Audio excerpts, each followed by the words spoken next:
Bien amigos, hola, hoy es 21 de enero del 2016.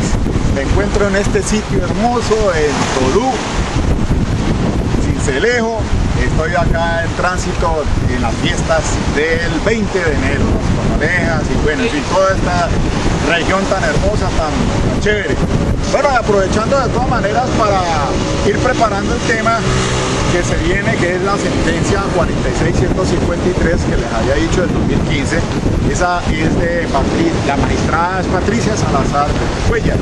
Una interesante providencia que vamos a revisar el tema de la audiencia preparatoria. Básicamente es ese el tema. Pero antes de eso quisiera finalmente dar las conclusiones de lo que manejé en los anteriores videos sobre el dolo y el error. Ustedes ya pues pudieron darse cuenta del tema tan importante, tan trascendental, ¿no?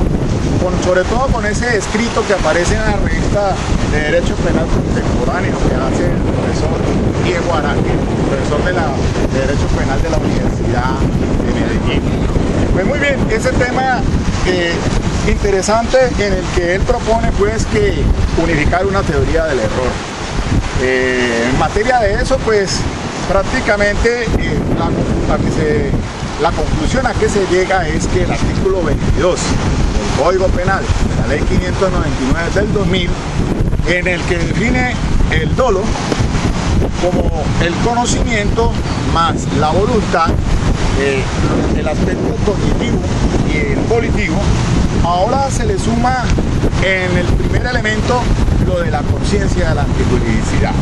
Esa conciencia de la antijuridicidad que está como elemento dentro de la dogmática de la culpabilidad, pues la propuesta es que pasa a ser parte del dolo. Y eso entonces brevemente en qué aspecto trascendental tiene para la solución problemática del error. El error pues lo tenemos en el artículo 32 del Código Penal, en su numeral 10º, habla del error, resuelve el error de tipo, mientras que el numeral 11 se resuelve lo del error de prohibición. Recuerden entonces cómo estaba la teoría del dolo y la teoría de la culpabilidad del esquema finalista. En la primera, esa conciencia de la antijuridicidad hace parte del dolo. Recuerden que el dolo estaba como elemento de la culpabilidad y lo compone entonces el conocimiento, la voluntad y la conciencia de la antijuridicidad según la teoría del dolo. ¿Eso qué quiere decir entonces? Que para la teoría del dolo tiene una de ellas, que es la estricta, considera que la conciencia de la antijuridicidad debe ser actual, mientras que la teoría del dolo limitada habla de esa conciencia de la antijuridicidad potencial. ¿Eso qué incidencia tiene respecto a la propuesta que hace entonces ahora el profesor Diego Araque? Ya dejaríamos de tener en cuenta esa teoría de la culpabilidad, que sí tiene la conciencia de la antijuridicidad como elemento de la culpabilidad, y el dolo se traspasó a la tipicidad subjetiva solamente con el conocimiento y la voluntad. Entonces, brevemente, ¿qué querría decir eso? Que estaría postulando la teoría del dolo, en donde hace parte el conocimiento, la voluntad y la conciencia de la antijuridicidad, pero esta no estaría ubicada entonces dentro de la culpabilidad, sino en la tipicidad subjetiva. Ahora, la diferencia es que el código nuestro, el Código Penal, habla de esa conciencia de antijuridicidad actualizable, dice así el numeral 11 del artículo 32. ¿Cuándo hay conciencia de antijuridicidad? Cuando la persona entonces haya tenido la oportunidad de actualizar el conocimiento, dice así la norma. ¿Eso qué quiere decir? Que entonces habla de una conciencia de antijuridicidad actualizable. No es ni actual ni potencial como lo maneja la teoría del dolo, la estricta y la limitada. Luego entonces, mire que la solución práctica es que el error de tipo resolvería la problemática también frente al error de prohibición, sea directo o sea indirecto. Finalmente, entonces, el artículo 32 del Código Penal nuestro, cuando dice en el numeral 10, error de tipo, ese también resolvería para el error de prohibición directo y el indirecto. Ya no entro a explicar aquí lo que ampliamente se informó en los videos anteriores. Pero entonces, miren que frente al error de tipo y el error de prohibición, entonces habría que resolverlo así. Cuando es invencible, pues se absuelve de toda responsabilidad, porque no habría el dolo, siendo que este está en el tipo. Si hace parte también la conciencia de la antijurisdicción, igual propuesta tendría de borrar, no hay responsabilidad. Mientras que si el error es vencible, prácticamente la solución es responsabilidad culposa o por imprudencia. Y entonces eso aplicaría igual para todo tipo de error. Eso sería más o menos a grosso modo, cómo se está resolviendo la problemática del error. Es decir, me parece una posición muy práctica. Resulta que el Código Penal, pues, efectivamente habla de la tipicidad, de la antijuridicidad y de la culpabilidad como elementos de la conducta punible. Pues bien, esa es una solución práctica, a mi modo de ver, que se unifique el error para responderlo desde esta dogmática penal. Es decir, podríamos tener en cuenta una teoría del dolo, que era lo que manejaban los esquemas clásico y neoclásico. Y ahora, últimamente, pues el esquema finalista.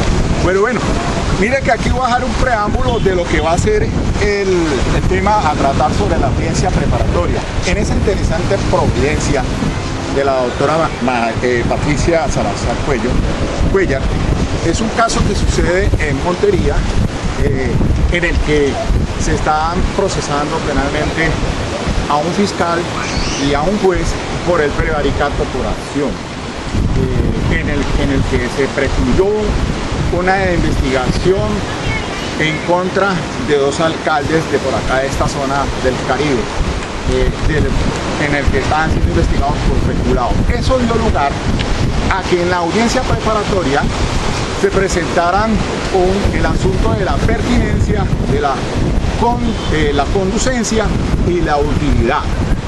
Allí es que se centra el asunto sobre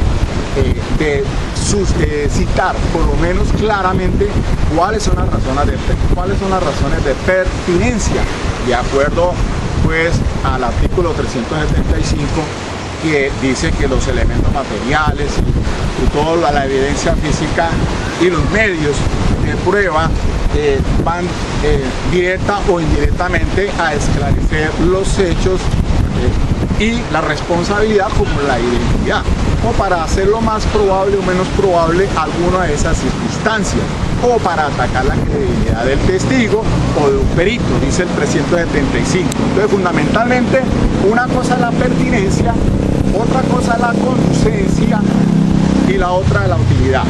Con la pertinencia no hay tanto problema, simplemente usted tiene que sentar las bases de por qué para el tema probando, o sea, los hechos fácticos importantes que se van a probar en el juicio, qué elementos o medios de conocimiento o de prueba usted va a utilizar para llevarlos allá al juicio y establecer la responsabilidad en ese delito.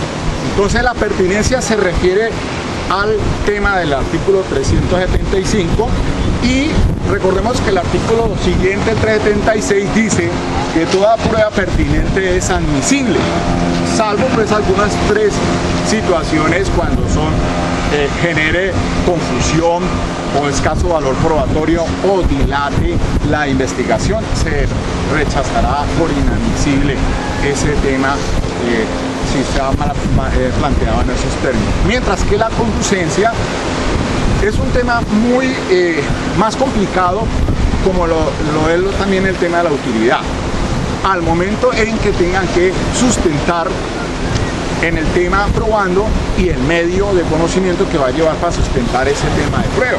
Porque la conducencia se refiere a un punto de derecho.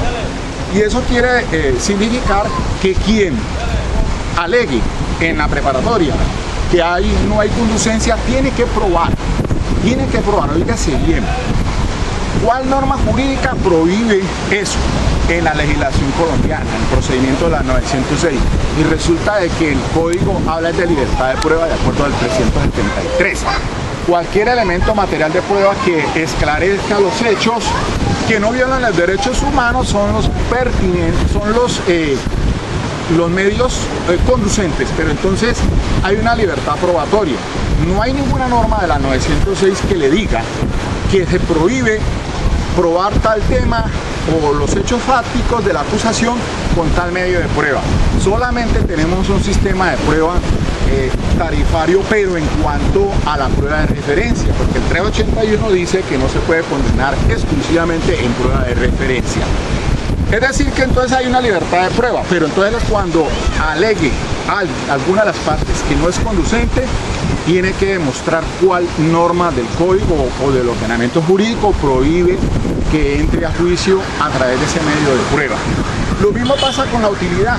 La utilidad, si se alega que no es útil, tendrá que decir cuál es la relevancia de por qué no es útil, entonces porque ofrezca escaso valor o porque no es relevante, que no es trascendental ese medio de prueba. Mire que ahí entonces vamos a trabajar ese tema de en la audiencia preparatoria sobre pertinencia, que hay que alegarla clara y sucintamente de usted explicar cuál es el tema de prueba y cuál medio es el que va a llevar a juicio para presentar y demostrar eso.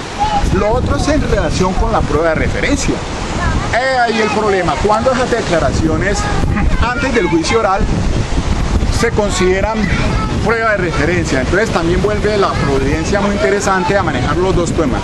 Uno el del tema de la prueba y otro el de medio de prueba. Cuando esa declaración entonces va a ser admitida para el tema de prueba y cuando como medio de prueba y relacionado con la prueba de referencia.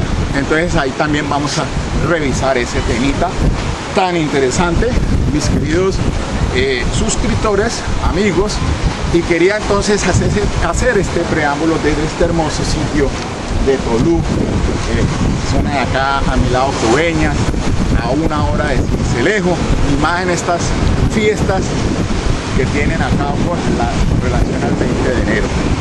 Bueno, tal vez de pronto alcance también a hacer el video, posiblemente desde la Heroica, desde la Cartagena, que he querido hacerlo, además de darles a ustedes a conocer esa providencia en estos temas tan relevantes, darles entonces ese conocimiento para que ustedes lo apliquen.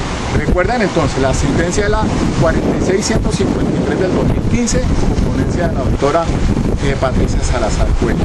Ok, mis amigos, el tema va a ser ese, audiencia preparatoria. Dale clic si te gusta y entonces espérate a ese próximo interesante video. Gracias, nos vemos.